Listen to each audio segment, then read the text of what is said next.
أظنك شفت الصور ده قبل كده.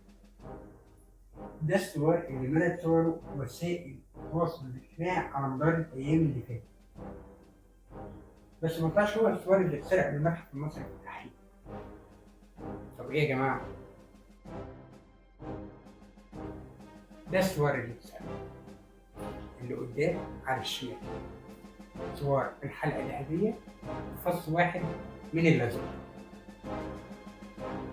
صور بيرجع لعصر الملك أمون الأوبي أو أمينو من الأسرة 21 عصر الانتقال الثالث من تاريخ مصر القديم. تم اكتشاف المقبرة بتاعته في كنيسة فرن الحجر في محافظة الشرقية. ده القناع الذهبي بتاع الملك أمينو.